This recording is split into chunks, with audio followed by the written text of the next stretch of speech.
దేవుని మాట కార్యక్రమానికి ప్రతి ఒక్కరిని ప్రేమపూర్వకంగా ఆహ్వానిస్తూ ఉన్నానండి. దేవుని పెట్ట ప్రతి ఒక్కరికి వందనాలు. నీవు దేవుని చిత్త ప్రకారంగా నడిచినప్పుడు నీ దారి సులభముగా ఉండదు.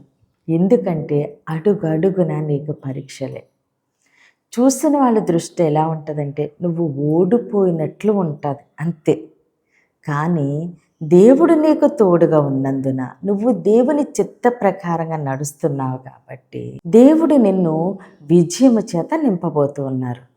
నువ్వు దేవుని చిత్త ప్రకారంగా నడుస్తున్నప్పుడు మనుషులు ఏమనుకుంటారో, నేను ప్రత్యేకంగా ఉన్నానని వారితో కలవట్లేదని మనుషులు ఏమనుకుంటారో అన్న ఆలోచన వద్దు.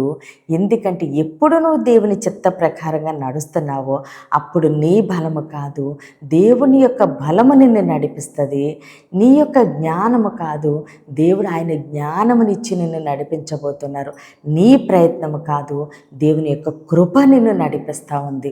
కాబట్టి దేవుని చిత్త ప్రకారంగా నడిచినప్పుడు దేవుడు దీవించి ఆశీర్వదించి ఒక ఉన్నతమైన స్థానంలో ఉంచబోతున్నారు. ప్రతి పరీక్షలోనూ కూడా విజయం ఇవ్వబోతున్నారు. ప్రతి ప్రయత్నంలోనూ కూడా దేవుడు తోడుగా ఉండబోతున్నారు. దేవుని చిత్త ప్రకారంగా నువ్వు నడుస్తూ ఉండగా అనేక ఆటంకాలు వస్తాయి. మనుషులు విడిచిపెట్టి వెళ్ళిపోతారు, మనుషులు తిరస్కరిస్తారు, అడుగడుగునా పరీక్ష ఉంటుంది. నీ ప్రార్థనకి వెంటనే జవాబు రాదు. అయినప్పటికీ నువ్వు దేవుని చిత్తాన్ని విడిచిపెట్టకుండా నువ్వు దేవుని చిత్త ప్రకారంగా నడుస్తూ ఉన్నప్పుడు దేవుడు అసాధ్యాన్ని సాధ్యము చేస్తున్నారు. మూసుకుపోయిన ప్రతి తలుపును ఆయన తెరుస్తూ ఉన్నారు. దేవుడు తలుపులు తెరువగా దాన్ని మూయగలవాడు ఎవడు? దేవుడు తలుపులు మూస్తే దాన్ని తెరిచేవారు ఎవరు? కాబట్టి మన దేవుడు మన పక్షంగా ఉన్నప్పుడు దేవుడు అన్ని విషయాల్లో కూడా ఆయన మనల్ని దీవించి ఆశీర్వదించబోతున్నారు.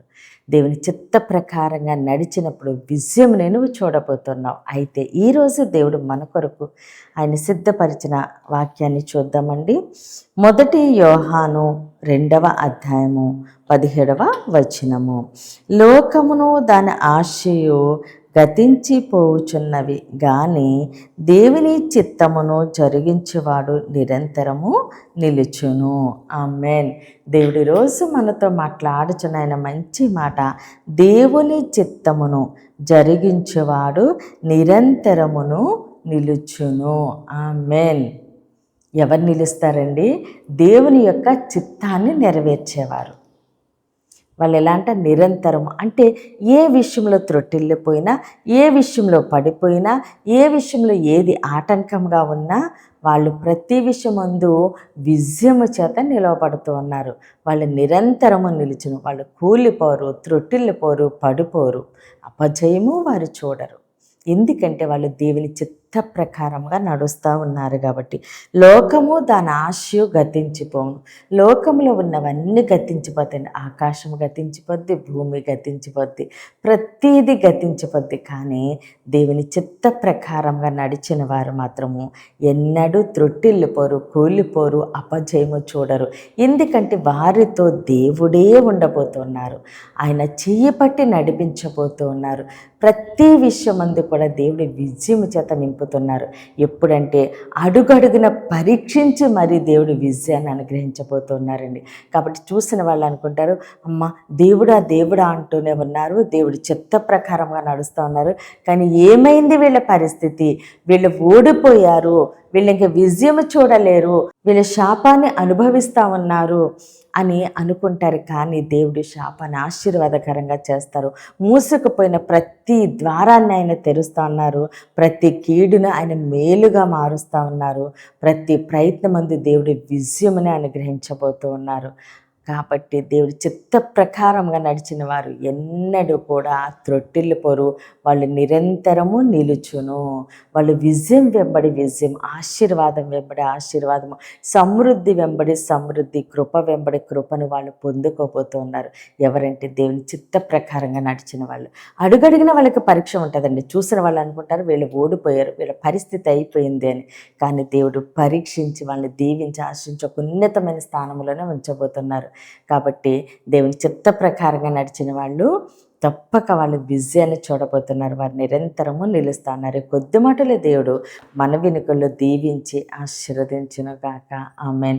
ప్రేర్ చేసుకుందామండి. అందరి కన్నులు మూసుకుని ప్రేర్లు ఏకీభవించండి. మహోన్నతుడ మహాగణుడ పరిశుద్ధుడా నీకే స్తోత్రాలు వందనాలు దేవా తండ్రి. ఇచ్చిన వాగ్దానం నా మా జీవితాల్లో నూరెంతలుగా ఫలించునుగాక. దైవజనుల వారి కుటుంబాలు, సంఘాలు, పరిచర్యలు యేసు నామములని దీవించబడునుగాక. ఇరుషంకి యేసు నామములని క్షేమము కలుగునుగాక.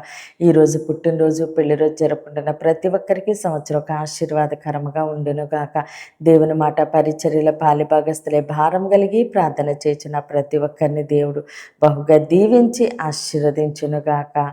అనారోగ్యంతో ఉన్న బిడ్డలకి యేసునామములో సంపూర్ణ స్వస్థత విడుదల కలుగునుగాక. వివాహాలు కావలసిన బిడ్డలకి యేసునామములో ఘనమైన వివాహములు జరుగునుగాక. మూయబడిన ప్రతి గర్భము యేసు నామములోనే తెరవబడునుగాక. యవ్వన బిడ్డలకి యేసునామములో మంచి భవిష్యత్తు కలుగునుగాక. ప్రతి బిడ్డ రాకపోకలను దేవుడు తోడుగా ఉండి క్షేమమైన ప్రయాణం అనుగ్రహించునుగాక. అయ్యా ప్రతి ఒక్కరిని నేను నీ చేతులకు అప్పగిస్తూ చిన్న ప్రార్థన పాదసన్ని చేర్చుకోమని యేసు క్రీస్తు అతి పరిశుద్ధ నామమున బ్రతిమాలి వేడుకున్న మా తండ్రి. ఆమెన్. దేవుడు మిమ్మల్ని మీ కుటుంబాన్ని దీవించి ఆశీర్వదించునుగాక. ఆమెన్.